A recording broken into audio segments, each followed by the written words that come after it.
Whew. I'm a little tired. Hello, and welcome back to the bleary-eyed and tired greenhorn photo taker.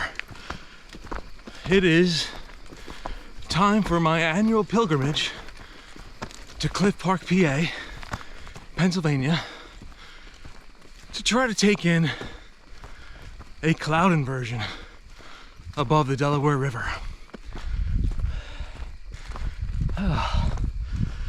I hit the trail around 10 to 5, which means I got up around 3:30 a.m. So this better be worth it. I'll be right back when I catch my breath. I know you really can't see me here, so you have to bear with me for a minute. There's a few things I wanted to accomplish today. First is my settings. The past few times, or really every time I've been here, I've had issues with my camera in terms of my manual intervention. So when you're doing a time lapse, especially from a dark to light time lapse, what can happen is you pick some settings before the sun rises for a nice looking exposure, and then the sun rises and your settings were not appropriate for a bright sun and everything gets blown out. So you usually change your ISO and that result is really wonky looking. So as your sunrise is getting brighter and brighter after the fact, looking at it on your computer, then you hit the ISO change and all of a sudden your exposure bumps down. And obviously that's not really possible on a on a sunrise. So immediately people know you made a mistake. So I want to be able to really pick an exposure setting and live with it for good or ill this morning. We'll see if I have the ability to do that. Second, I'd really like to overcome my fear of walking in the dark. I've always got it in my mind, especially next to a cliff edge, that some animal is around. Usually a skunk is what I'm worried about. Not to digress, but many years ago in 8th grade, I got the nickname Pepe Le Pew because of a skunk incident at my house. We had a female in heat living underneath a section of the house. 8 skunks later from being trapped, the house really stunk. I really stunk, the family stunk. Our church pastor asked us to come back next month when the problem was resolved. It was a difficult time that I look back on and laugh, but man, I don't want to get sprayed by a skunk.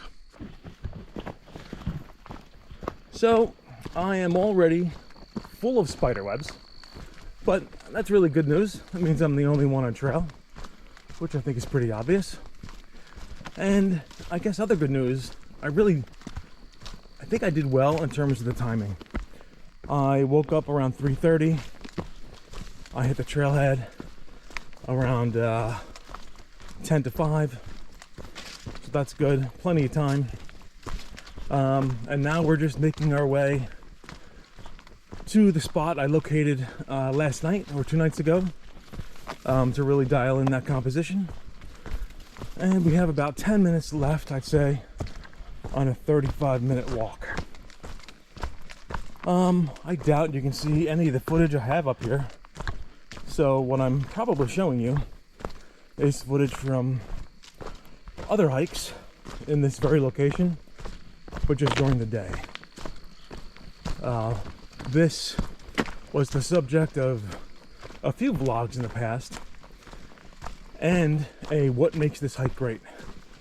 So check out at least that what makes this hike great. It really is one of the best effort to reward hikes in this area, where you can also take in Hackers Falls, Raymond Skill Falls. You could walk down to the river if you want.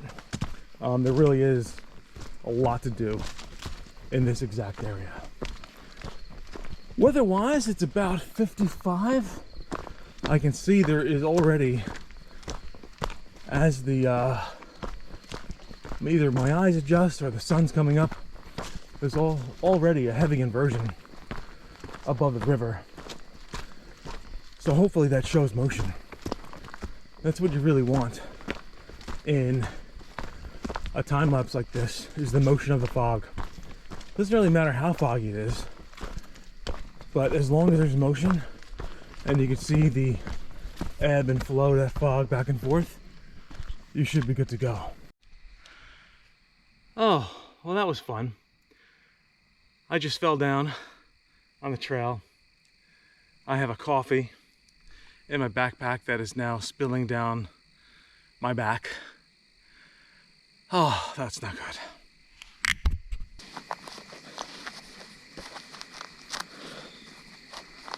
Come on.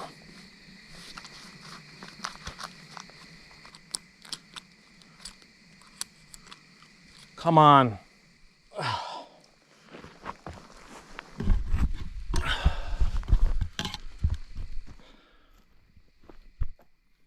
All right, so I'm sweaty, I'm full of spider webs.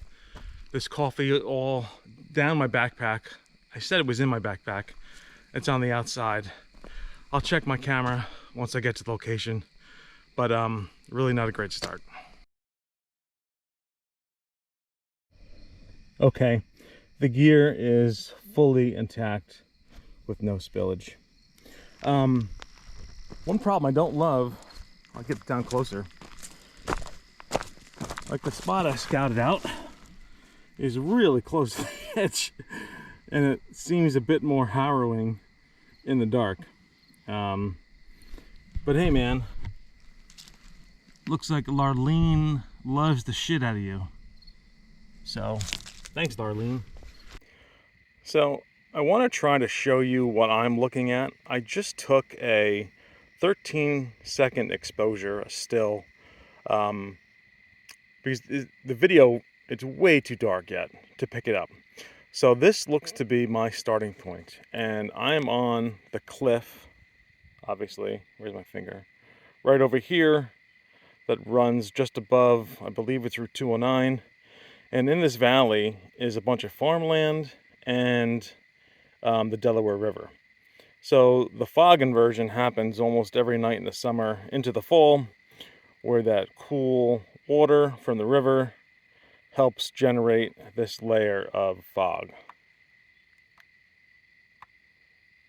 The sun will be rising from this side. I'll have the GoPro probably directly at the sun, but I wanted a view looking way into the valley of this fog that rolls back and forth, comes up to the cliff edge, sometimes doesn't. This is definitely more cloudy than I've seen before, more foggy than I've seen in the past. So we'll have to see what it looks like today. It just may be too foggy. I'm not quite sure.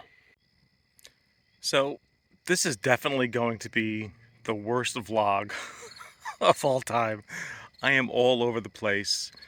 You can't see anything, but I am set up, so that's good.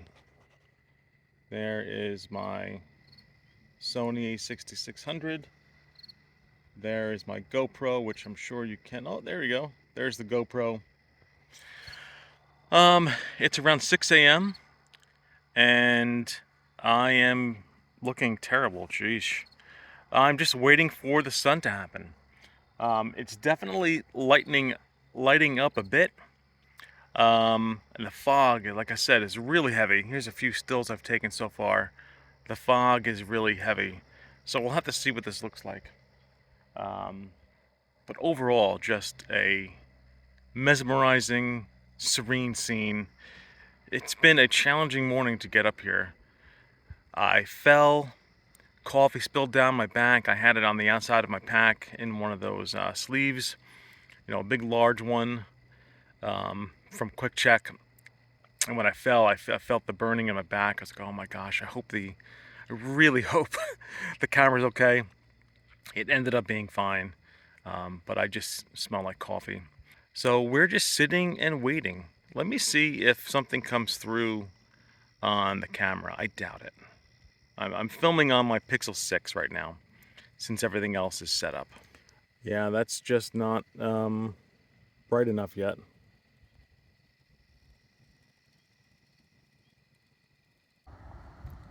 I tell you what though, there may be worse things in life than having this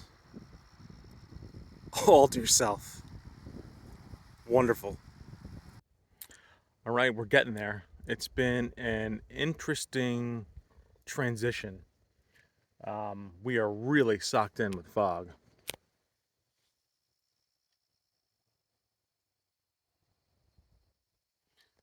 Definitely more so than I would like. It's all a matter of what will happen to the fog once the sun rises. Because looking this way, there is just not much to see. It's basically fog from the valley to above me, and it's headed my way. Hopefully, that is just a momentary phenomenon, and the fog rests on the valley floor again. That's how I've seen it in the past. But right now, it's problematic. GoPro direction looked better, but it's a GoPro, so it won't be as good. Either way, it is amazing to be out here. It truly is. But I will have a decision to make.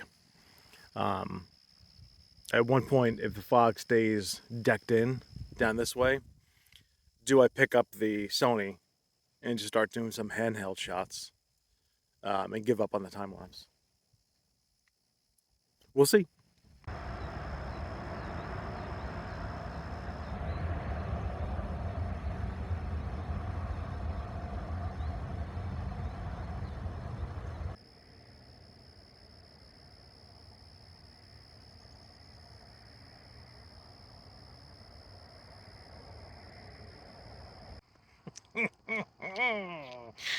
I think we've done it, people. I think we got it. Very excited. It's still a lot of fog, but in the direction that I have my camera pointing, there is plenty of movement, and I can see the fields opening up a bit and then closing back up. So I think this will work for a time lapse. So this is the direction I have the Sony pointed in. It's pretty foggy now, but a moment ago it wasn't too bad. So that looks good. And then this is the direction I have the GoPro pointed in, which also worked well. I love the glow. The glow on the clouds here is really special. And one thing I do like about the GoPro is that the way they do their auto ISO adjustments and the time-lapse mode, it looks smooth. There must be some algorithm they use inside the device that really makes that look smooth. So having that pointed at the sunrise, at the sun itself, makes a lot of sense as well. So I'm gonna keep on hanging out here basically until the batteries die and see what happens.